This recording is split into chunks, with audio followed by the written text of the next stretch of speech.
that operatives of the service offered bandits bags of seized rice to save themselves from the criminals. He told reporters that the operatives had to offer 7 bags of rice to the bandits. Can you imagine? We are not working for only custom. We are working for the nation. And we are working for you people. They are working for us. They are working for us. I sacrifice my life to go to do some to enter the bush where the bandits are. If I tell you last time we have encounter with them, to the extent that they are a little bit friendly with us. Friendly? He said he sacrificed his life. Hey, Jesus. We see 37 bags of rice. They say, okay, if we are to go, they have to take 7 bags. We give them 7 bags to save our life. So you see the risk I took. How did we get here? Please, I want to ask you, is Nigeria still a country? I'm only asking because the kind of news we hear coming out from that part of the world is crazy, it's insane, honestly speaking. Honestly speaking. But wait, just hold on, because in this video, what I'm going to show you, believe in me, it is going to shock you. Now, you have watched the first video where custom officers will seize rice, we seize people's rice, and we take it to bandits. They go and meet them inside bush and give them. Hold on, that is not all. Listen to this news. It says, Nigerian government turned us to terrorists, bandits say during fresh peace deal in Katsina. That Nigerian government turned them into terrorists.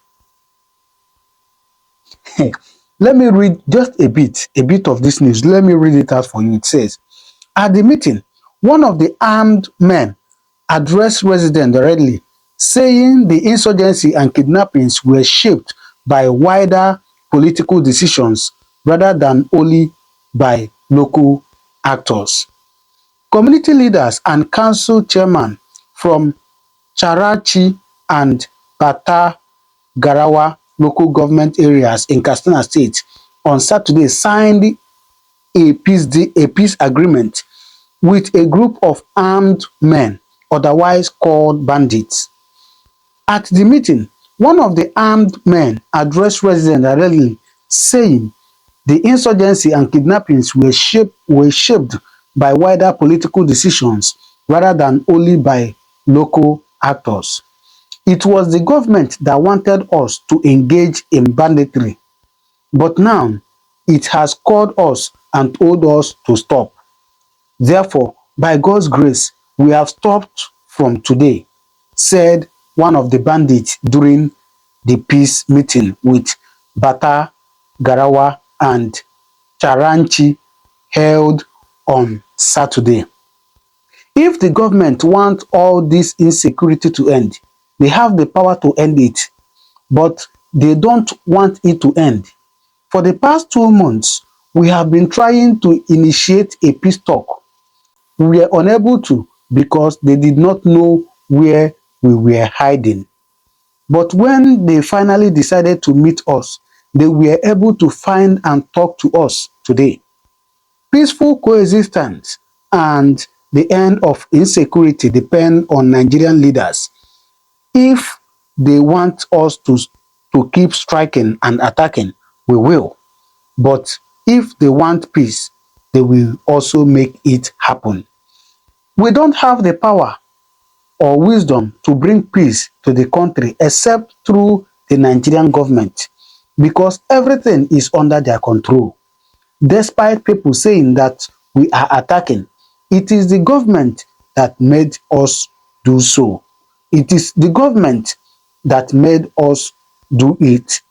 If they don't want us to attack or kidnap people, they can stop it.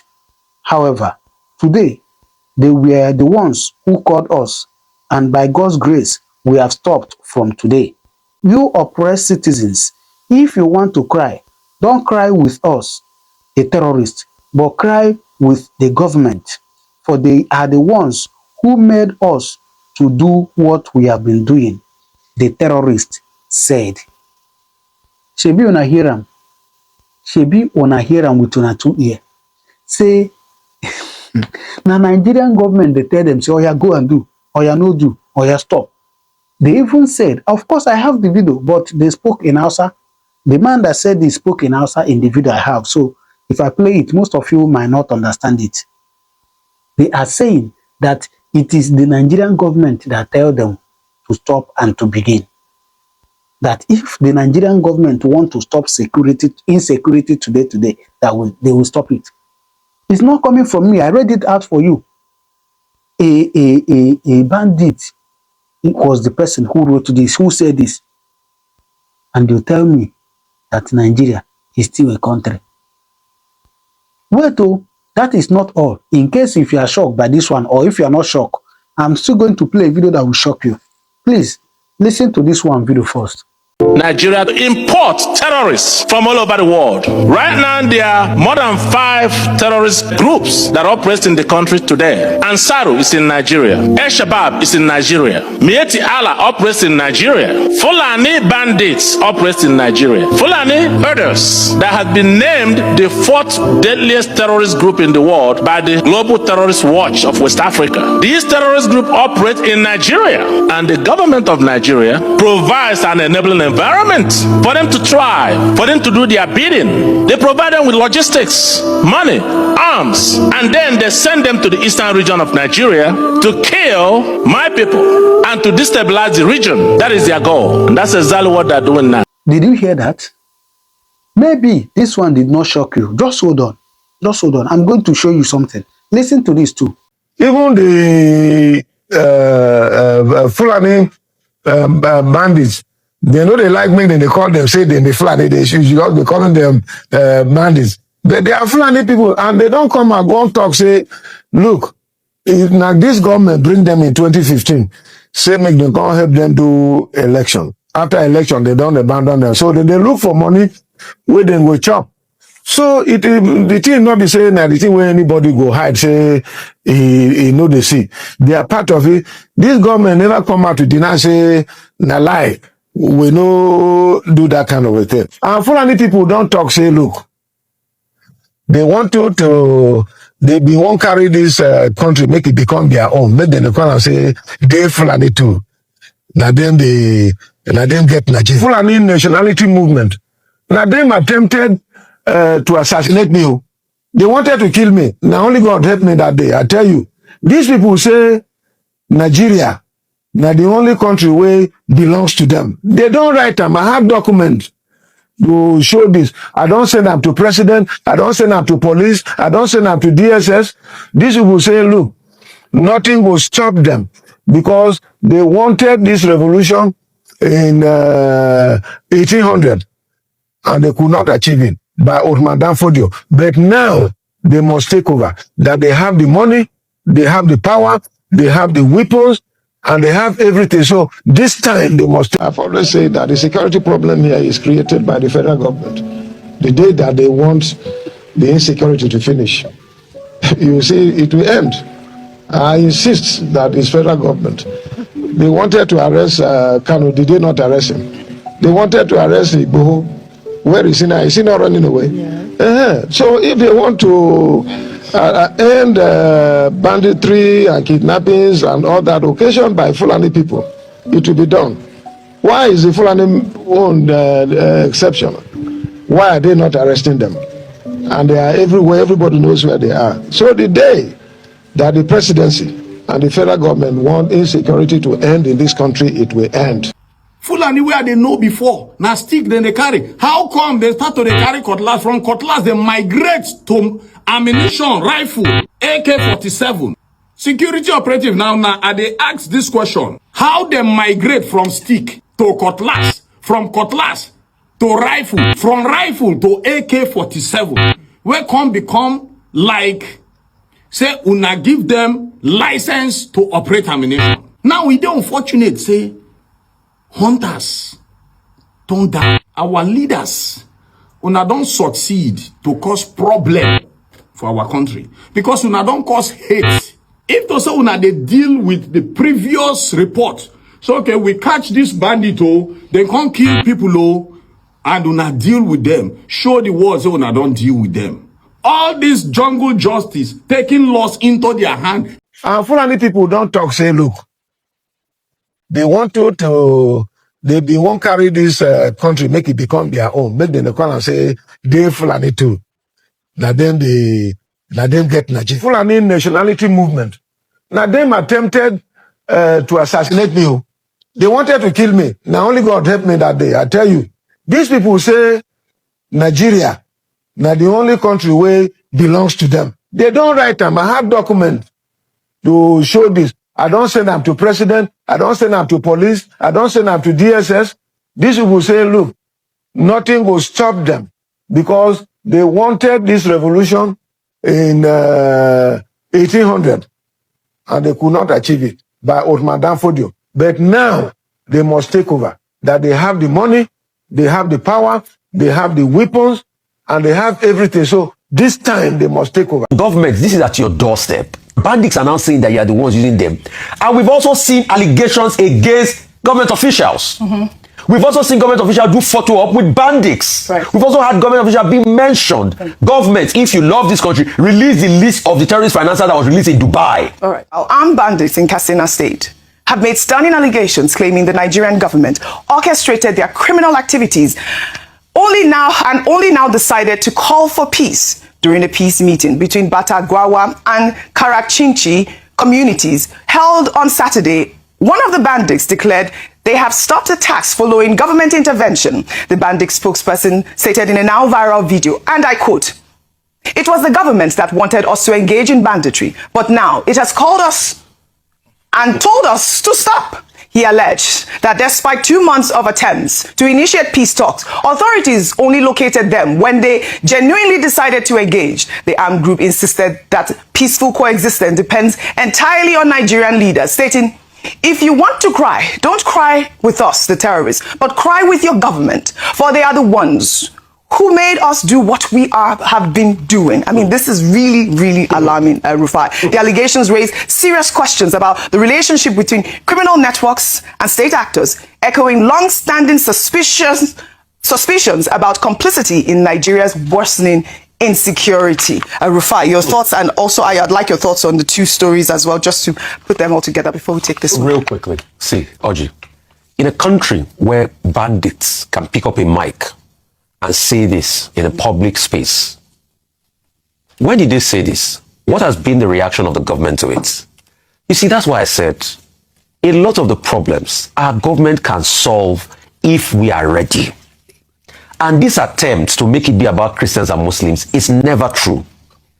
My Muslim brothers, my Christian brothers, we are all one, united. Our adversaries are those that are using insecurity to hurt all of us. Let's not fall to their propaganda. Christians, Muslims, can't you see they've started again? They've started using our heads to knock each other. Christians, Muslims, can't you see that they're not talking about the killings of all of us as Nigerians? They are talking about us against each other. Christians, Muslims, we need to be united. Just like we all prayed together and we stood united during NSAS. We serve one God, the living God. Do not allow these actors to pit Christians against Muslims. Our adversary is the insecurity. I'm happy that Reverend Hayab is speaking up against this. So, during the data, although because I'm not seeing the primary data that Beacon Security had, but doesn't his data even justify the allegations of genocide? Genocide, when you go back to Lepkin's definition of genocide, it talks about intent to clear out, the cultural antecedents, physical assault and brutality. Over 100 churches. Doesn't it talk about it? And so when government was saying 81% reduction, but Beacon Security is saying there's been an increase. What terrorism index is saying Nigeria is now number 6 from the position of number 8 it was in 2023. Isn't it time for us to look inward? So government, this is at your doorstep. Terror bandits are now saying that you are the ones using them. And we've also seen allegations against government officials. We've also seen government officials do photo op with bandits. Right. We've also had government officials being mentioned. Government, if you love this country, release the list of the terrorist financiers that was released in Dubai. All right. And let justice and the killing end. All right. Well, before I come to you, meanwhile, U.S. Congressman Riley Moore of West Virginia, who has been one of the leading voices in the American government's allegations of a Christian genocide, appeared on Fox News telling the public not to test President Trump's resolve on the issue. Moore stated that Trump is very serious about the issue and that Nigeria should instead use this moment as an opportunity to build a stronger relationship with the United States. Let's take a look. Said this multiple times, do not test this president's resolve. He is very serious about this. And I do want to highlight something that I've been saying constantly here, that this is actually an opportunity for the Nigerians to strengthen and deepen their relationship with the United States, where we could actually do some enhanced partnership capacity building with them to counter this terrorist threat that they have just spreading across their country. So I'm asking Nigeria, do the right thing here. Partner with the United States, help us protect the Christians in your country, and we will help you. This doesn't have to be all sticks. It can also be carrots here. Or we do have these kinetic military options on the table, which the president has made very clear he will consider.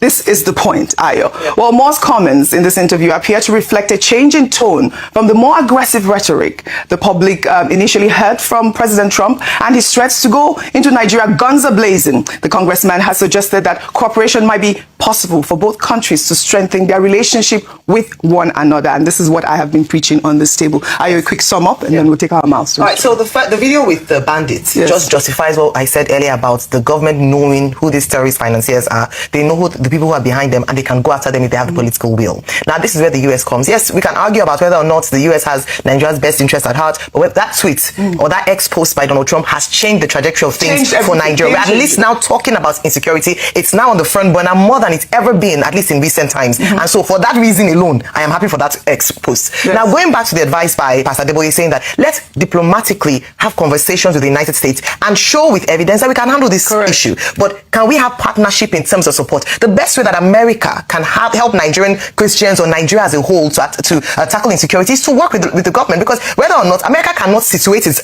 boots on ground forever, they will have to go back. So can they empower or work in synergy? So from intelligence, what they're saying is that let us be aware of the date you're coming, if you're coming, when you're coming at all. Work with the Nigerian security apparatus, because at the end of the day, whatever is left in terms of mopping up the rest of what they've done, it's the Nigerian army that will do that. And so the Nigerian army has to be empowered, equipped in collaboration with the United States to ensure that we tackle insecurity. We have the solution. Let's work in hand with another power that has even better capacity to handle this issue. Yes, I mean, the government has shown, the Nigerian government has shown that they have a listening ear, right? I mean, I know that they are listening at this point. What we need is a collaboration, and I will keep emphasizing that the best that I can. After watching this video, what do you make of it? Wahala dey for Nigeria, honestly. Please do well to drop your comment in the comment section what you think. All right, I'll see you in my next video. There are so many updates I want to share with you. Thank you, and may God continue to bless you.